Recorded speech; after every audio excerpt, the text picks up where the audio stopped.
Hello lovelies. The story of बियोंग के episode second की शुरुआत में हमें फ्लैशबैक फिर से सिला एरा की तरफ दिखाया जाता है, जहां पर एक ऐसा क्रिएचर है बियोंग जो ह्यूमन और घोस्ट के मिलन से जन्मा हुआ है। वो इतना ज़्यादा पावरफुल होता है कि गॉब्लिन्स को भी डिस्ट्रॉय कर सकता है, और उससे तो घोस्ट भी बहुत ज़्यादा डरते हैं, जिसका नाम था the king of goblins Biyong. लेकिन जितना वो पावरफुल था, उतना ही फेटल वीकनेस उसके अंदर छुपी हुई थी। एक ऐसा गॉब्लिन जो तब तक कंप्लीट नहीं होता जब तक उसका मास्टर उसे पुकारे ना, उसका नाम ना ले। पर बियोंग का मास्टर उसे छोड़कर कहीं गायब हो गया था। और सबसे बुरी बात तो ये कि गॉब्लिन्स को ज़िंदा रहने के लिए ह्यूमन एसेंस चाहिए होता है, लेकिन बियोंग के इतने यूनिक फिजिक की वजह से वो किसी भी ह्यूमन का एसेंस एब्जॉर्व ही नहीं कर सकता था। साल बीतते गए, मौसम बदलते गए, हज़ारों साल बीत गए, ना कोई मास्टर ना कोई एनर्जी, बचा तो सिर्फ हंगर, डिज़ायर और लोनलीनेस। जहाँ एक ज़माने में वो किंग था, पर अब ना वो ह्यूमन है, ना ही घोस्ट और ना ही गॉब्लिन। बचा है तो सिर्फ एक अधूरा सा, थका हुआ और भटकता हुआ, जिसका नाम था बेयोंग। यहाँ से शुरुआत होती है अधूरे गॉब्लिन की कहानी, जो अपनी पहचान और अपने मास्टर की तलाश में है। इसी के साथ हमारा फ्लैशबैक ख़त्म हो जाता है और आज के सेंचुरी में आकर हमारे प्यारे से गोब्लिन के सर पे जो चोट आई रहती है गॉम्बोक की वजह से, वो हॉटपैड से उसे ठीक करने की कोशिश करते हैं, जिसके बाद वो अपने फ्रेंड गिल्दल को बोलते हैं आखिर ये यहाँ क्या कर रहा है और इसे किसने लाया। गिल्दल जल्दी से गॉम्बोक को गले लगाकर कहते हैं कि इसे मैंने ही लाया है यहाँ पर। अब गुस्से में आकर हमारे गॉब्लिन कहते हैं कि आखिर तुम ऐसे कचरे को घर में क्यों ही भर के रखना चाहोगे, जिसे सुनकर गॉम्बोक चिढ़ जाता है और वो कहता है कि क्या तुम इस पोजीशन में बिल्कुल नहीं हो जहाँ पर तुम मुझे कचरा बुला सकते हो, और आखिर तुम्हें याद भी है तुमने मेरे साथ क्या किया था। वो सब की बात तो बिल्कुल भी नहीं। गॉब्लिन को कुछ याद नहीं आता है। वो बोलता है कि आखिर ऐसा मैंने क्या कर दिया। गॉम्बोक सिर्फ गॉब्लिन के लिप्स की तरफ देखता है और हमें एक फ्लैशबैक में लेके चला जाता है, जहाँ पर वो उस ओनर से भागने की कोशिश करता है, पर कहीं से गॉब्लिन आकर उसे मास्टर बुलाकर उसे जल्दी से हग करके किस करने की कोशिश करता है। किस करते साथ ही बीच में ही वो बेहोश हो जाता है, जिसके बाद वो उसे उठाने की बहुत कोशिश करता है, पर उसकी कोशिश नाकामयाब हो जाती है, जहाँ पर वो ओनर फिर से गॉम्बोक को मारने के लिए वहाँ पर आ जाता है। जिसके बाद वो कहता है कि अरे प्लीज़ मुझे जाने दो, हम बात करके ये मैटर सुलझा सकते हैं। पर वो ओनर नहीं मानता। वो फाइट करने के लिए आगे बढ़ता है कि तभी वहाँ पर गिल्दल आकर गॉम्बोक को बचा लेता है। वो उसे पूछता है कि क्या तुम्हें इसे कुछ बोलना है, पर गॉम्बोक के मुंह से ना निकलते साथ ही गिल्दल उसे सबक सिखा देता है और कहता है कि क्या तुम्हें अब भी लड़ाई करनी है। जिसके बाद वो ओनर थक हार कर हार मान लेता है और कहता है कि तुम लोगों को मैं बाद में देख लूँगा। गिल्दल को गॉम्बोक अपना नाम बता देता है और रियलिटी में गॉब्लिन उसके नाम का मजाक उड़ाने लग जाता है कि उसे कोई फ़र्क नहीं पड़ता, इम्पॉर्टेंट नहीं है। पर गिल्दल कहता है कि नहीं, ये बहुत ज़्यादा इम्पॉर्टेंट है। के बाद वो गॉब्लिन को बताता है कि मैंने आपको चेक किया था, मुझे लगा आप बेहोश हो गए, पर आप असल में सो चुके थे और आपकी बॉडी ने इसे रिजेक्ट बिल्कुल नहीं किया, इसके टच को। आप देखो, आपकी शक्ल ही देख लो, आपकी स्किन कितनी ज़्यादा स्मूथ है। ये ऐसा ह्यूमन है जिसके टच से आपको बिल्कुल भी कुछ नहीं हो रहा, और अब गॉम्बोक जो है वो यहीं पर रहेगा हमारे साथ और हम लोग सेफ भी है। गॉम्बोक पूछता है कि पर मेरे पास तो पैसे बिल्कुल भी नहीं हैं, तो आखिर मैं रेंट कैसे पे करूँगा। पर गिल्दल कहता है कि नहीं, तुम रेंट पे करने की कोई भी ज़रूरत नहीं है, तुम यहाँ पर फ्री में रह सकते हो। जिसे सुनने के बाद गॉम्बोक को भरोसा नहीं होता है, पर वो मान जाता है ये सोचकर कि ठीक है, मैं तुम्हारे साथ रहूँगा। साथ ही इस ओल्ड मैन के साथ रहना पड़ेगा। ओल्ड मैन सुनकर गॉब्लिन को गुस्सा आ जाता है, पर गॉम्बोक कहता है कि अगर तुम चाहते हो कि मैं तुम्हें ओल्डर ब्रदर करके बुलाऊँ तो तुम्हें वो रिस्पेक्ट हासिल करनी पड़ेगी। गिल्दल कहता है कि तुम दोनों बहुत ज़्यादा अच्छे फ्रेंड्स बनने वाले हो, मुझे ऐसा लगता है।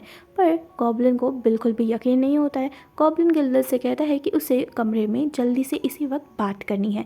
जिसके बाद गिल्दल और बियोंग अपने कमरे में चले जाते हैं। कमरे में जाते साथ ही बियोंग कहता है कि उसे यहाँ पर लाने की क्या ही ज़रूरत थी, मुझे मेरी बॉडी का ख्याल रखना बहुत बखूबी आता है, तो मुझे नहीं लगता उसकी कोई ज़रूरत है। पर गिल्दल कहता है कि नहीं, क्या आप भूल गए हो कि आप अपने बॉडी का ख्याल बिल्कुल भी नहीं रखते हो। क्या इसकी वजह से आप गॉम्बोक को मदद करने नहीं दे रहे हो क्योंकि वो आपके मास्टर के जैसे दिखता है। पर तब गॉब्लिन कहता है कि अगर मुझे एसेंस या टच ह्यूमन का नहीं मिला तो मैं मरूंगा नहीं, तो तुम्हें टेंशन लेने की कोई ज़रूरत नहीं। वैसे भी खेम्बोक के जैसा इतना बैड टेम्पर वाला इंसान मैंने आज तक नहीं देखा। ठीक है, अगर तुम चाहते हो तो खेम्बोक यहाँ पर रह सकता है।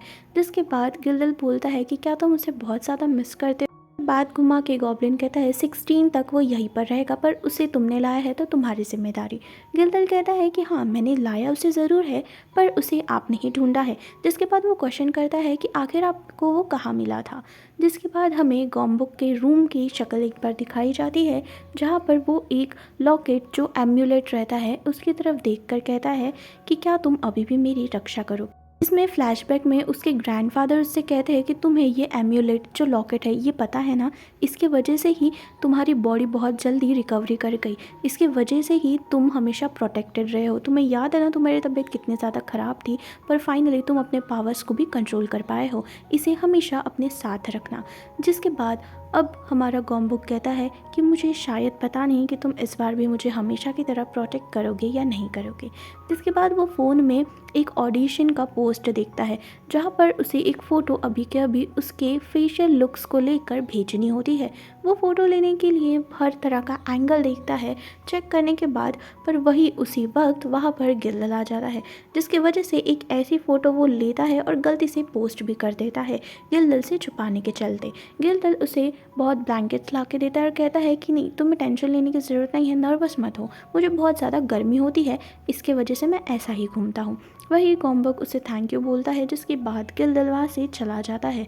अब हम देखते हैं कि जहाँ पर उसने पोस्ट किया रहता है फ़ोटो, वहाँ पे गॉड ऑफ फेस इवैल्यूएशन की आईडी से हमें एक इंसान दिखाई देता है, जो उस फ़ोटो को देखकर बहुत ज़्यादा हैरान हो जाता है, पर उसके लुक्स को देखकर वो थोड़ा ही बहुत हंसने भी लग जाता है। जहाँ पर पीछे वाले का लुक तो उसे बहुत पसंद आता है, पर आगे वाला उसे बहुत फ़नी लगता है। जिसके बाद वो रिप्लाई कर देता है। गॉम्बुक वो रिप्लाई को पढ़ के कहता है, हाँ अच्छा, पर इसे मैं ऐसा क्यों लग रहा हूँ जैसे कॉमेडियन हूँ? मैं तो कॉमेडियन बिल्कुल भी नहीं हूँ, क्या इसे मेरी शक्ल इतनी अच्छी लगी? जहाँ पर वो कहता है कि अगर तुमने मुझे हंसाया है इसके चलते मैं तुम्हें एक टिप दूंगा। जिसके बाद अब गॉम्बुक सोकर कहता है कि हाँ, वैसे भी मैं कहीं का प्रिंस तो हूँ नहीं, इनके साथ मैं रहता हूँ, उनके कंपैरिजन में तो मैं एक कॉमेडियन जैसा ही दिखता हूँ। दूसरी तरफ हमारे प्यारे से गोब्लिन अपने दिमाग पे जोर डालकर ये याद करने की कोशिश करते हैं कि आखिर में उस दिन हुआ क्या था और वो गॉम्बुक से कैसे मिला था। हमारा गॉब्लिन एक गार्डन की तरफ दिखाया जाता है, जहाँ पर गिल्डल ने उसे ज़बरदस्ती बाहर भेज दिया कि तुम्हें ह्यूमन का एसेंस लेना ज़रूरी है। तभी वहाँ पर उसे फ़ोन आ जाता है सैमसन का, और वो कहता है कि सैमसन ग्रैंडमा क्या हो गया है, तुमने अभी मुझे कॉल क्यों ही किया है? पर सैमसन कहती है, इतनी जल्दी तुमने मेरा फ़ोन उठा लिया, क्या हो गया? तुम बहुत ज़्यादा फ्रस्ट्रेट हो गए हो क्या कि तुम अपने पावर्स यूज़ नहीं कर पा रहे हो क्योंकि तुम्हें ह्यूमन एसेंस नहीं मिला? जिसके बाद गॉब्लिन कहता है कि नहीं, मुझे तो आदत सी हो गई है और मैं वैसे ही बहुत ज़्यादा सफ़र कर रहा हूँ पहले से, ये बताओ कि क्या मैं मर सकता हूँ? पर वहाँ पर सैमसन कहती है कि नहीं, ऐसा तो नहीं हो सकता क्योंकि गॉब्लिन कभी मरते नहीं है। मुझे ऐसा लगता है ना कि हेवेंस ने तुम्हारे लिए एक अलग ही प्लान बना के रखा है, शायद एक अलग ही मास्टर देने वाले हो नया, क्या पता, जिससे तुम्हें अच्छा फील हो। पर गॉब्लिन कहता है कि सैमसन, ये तुम्हें भी अच्छे से पता है कि ये हो नहीं सकता है, मेरा सिर्फ एक ही मास्टर है और तुम्हें पता है कि वो मास्टर मुझे नहीं मिल रहा है। कितना भी कोशिश कर लूँ वो कुछ पॉसिबल नहीं होगा क्योंकि मेरा एक ही मास्टर है। जिसके बाद अब वो सैमसन से फ़ोन कट करके बाय बोल देता है। वहाँ पर दो लड़कियाँ उसके हैंडसमनेस को देख के अप्रोच करती है और उसे एक लड़की टच भी कर देती है, जिसकी वजह से उन्हें पता नहीं होता है कि गॉब्लिन को ह्यूमन टच जो है वो सेंसिटिव होता है ह्यूमन टच से। जिसके बाद वो वहाँ से निकलने की कोशिश करता है, पर थोड़ी दूर जाने के बाद ही ह्यूमन टच की वजह से उसे बहुत ज़्यादा चक्कर आना चालू हो जाते हैं और उसे बिल्कुल भी सहन नहीं होता है, जिसकी वजह से उसकी तबीयत ख़राब हो जाती है। पर कैसे भी करके वो दोनों लड़कियों से बचते हुए वो बस कहीं पे तो चला जाता है, जहाँ पर ऐसा लगता है कि वो जो लॉकेट था वो उसे पुकार रहा हो। और फिर उसे फाइनली एक फ्लैशबैक याद आता है, जहाँ पर उसने उसके पुराने मास्टर को उसका लॉकेट दिया था, ये बोलकर कि मैं ये खुद से तुम्हें दे रहा हूँ क्योंकि यही मुझे तुम्हारे पास वापस लाएगा, और कुछ नहीं भी मिला तब भी मैं तुम्हें इसके थ्रू ढूंढ लूँगा क्योंकि तुम ही मेरे मास्टर हो। और जैसे ही वो उस शख्स का चेहरा देखने जाता है, उसे और कोई नहीं बल्कि गॉम्बुक दिखाई देता है, और गॉम्बुक के पास भी वही एम्यूलेट या लॉकेट रहता है।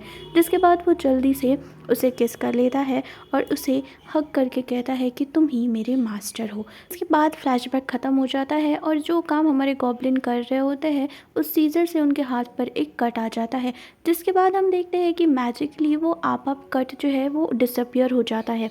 पर गॉब्लिन को भरोसा नहीं होता, वो कहता है कि नहीं, उसके मिलने के बाद ऐसा नहीं हो सकता। मतलब उसका अगर मास्टर मिल जाता है तो उसे चोटें नहीं आती है और उसकी जो बॉडी है वो रिकवर करना स्टार्ट हो जाती है। पर यूं कहता है कि ये बस एक छोटा सा कोइंसिडेंस है। जिसके बाद वो अब अपनी गैलरी से बाहर निकल के थोड़ा फ्रेश एयर खाने की कोशिश करता है, जहाँ पर उसे एक फिर से स्पिरिट दिखाई देती है जो इविल होती है। वो बोलता है कि हाँ, अभी 16 इतने पास आ गया है पर तब भी इविल स्पिरिट्स अभी भी यहीं ही घूम रही है। जहाँ पर हमें एक सीन दिखाया जाता है कि एक लड़की का पीछा करते हुए हमें एक लड़का दिखाई देता है जो पुलिस के रिकॉर्ड्स में जाना माना क्रिमिनल होता है। वहाँ पर अब लड़की रुक कर कहती है कि आखिर तुम मुझे क्यों ही फॉलो कर रहे हो। पर वो लड़का कहता है कि तुम भी तो मुझे घूरते आ रही हो, तो इसका घर का रास्ता इधर से ही है। वो लड़की थोड़ा कहती है डर से कि नहीं नहीं, ऐसा कुछ भी नहीं है। जिसके बाद वो लड़का उस पर हमला करने वाला रहता है पर अचानक से उसकी बॉडी पैरालाइज हो जाती है। जिसके बाद वो लड़की कहती है कि क्या हो गया, क्या तुम्हें जानना है कि तुम तुम्हारी बॉडी को क्यों नहीं हिला पा रहे हो। पर तुम्हें ये सब जानने की ज़रूरत नहीं है, क्योंकि पता है तुम मेरे प्रे हो, तुम मेरे शिकार हो। और तुम्हें पता है मैं तुम्हारा मन क्यों पढ़ सकती हूँ, क्योंकि मुझे सिर्फ़ और सिर्फ तुम देख सकते हो और कोई भी नहीं। हाँ, वो इविल स्पिरिट और कोई नहीं बल्कि लड़की ही होती है। वो उसे मारने वाली होती है कि तभी अचानक से गॉब्लिन ने अपने पावर से उसे स्ट्रक कर लिया रहता है।